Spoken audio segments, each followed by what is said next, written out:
দেখো বন্ধুরা, আজকে হলো আর কোচিংয়ের ক্যাম্পের দ্বিতীয় দিন। তো রেডি হয়ে গিয়েছে, বেরিয়ে যাবে। তো আমি আমার টিফিন রেডি করে নিয়েছি। এই দেখো, এখানে কলা দিয়ে দিলাম আর আপেল দিয়ে দিলাম।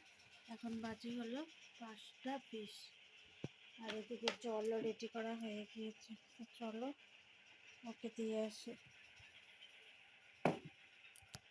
গুড মর্নিং বন্ধুরা, তোমরা সবাই কেমন আছো? আশা করি খুব খুব ভালো আছো। আমিও ভালো আছি, কিন্তু এখানে অনেক গরম দিয়েছে। তো দেখো আমার রান্না হয়ে গিয়েছে। এখানে করেছি ঢেঁড়স ভাজি, এটা আছে পনির ভাজি, এটা আছে উচ্ছে ভাজি, এখানে করেছি হলো মূলো দিয়ে ডাল, আর এখানে হচ্ছে হলো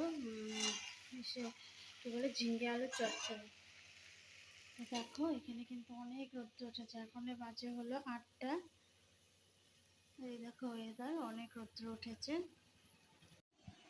আমাদের বুতুম পাখিও চলে এসেছে, মাত্র আসলো, এসে বসে পড়েছে। টিফিন ফিনিশ করতে পারিনি, ঘরে এসে খাচ্ছে। গরম কিরকম লাগলো? হ্যাঁ। তো দেখো এখানে আমার ঝিকে আলুর চচ্চড়িও হয়ে গিয়েছে। জিরা গুঁড়ো দিয়ে পাতলা করেই করলাম, কারণ অনেক গরম পড়েছে, খেতে ইচ্ছা করে না।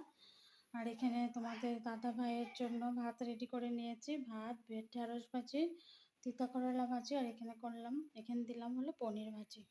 তো বন্ধুরা দেখো, এখন দুপুর হয়ে গিয়েছে, আমরা খেতে বসে গিয়েছি। তো এখন বাজে হলো 2টো। ছেলে যাবে কোচিং কটা? 4টে। তো এখন 4টে না, 2:30। তো আমরা এখন খেয়ে দিয়ে রেস্ট করবো।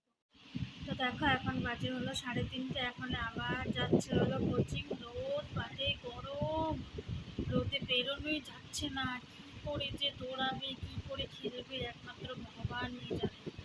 এই দেখো জুতো পড়ছে, এত গরমে কি যে করবে ভগবান জানে। তো বন্ধুরা দেখো এখানে রুটি বানানো হয়ে গেছে, রাতে খাবো হলো রুটি। ওখানে সকালে ডাল আছে, আর এনেছে হলো মিষ্টি। যা গরম পড়েছে, খাওয়া দাওয়া করার একটা ইচ্ছেই নেই। তো আমি আমার ব্লগটা এখানে শেষ করছি। তোমরা সবাই ভালো থেকো, সুস্থ থেকো। আবার দেখা হবে নতুন একটা ব্লগের সাথে। তো গুড নাইট, বাই।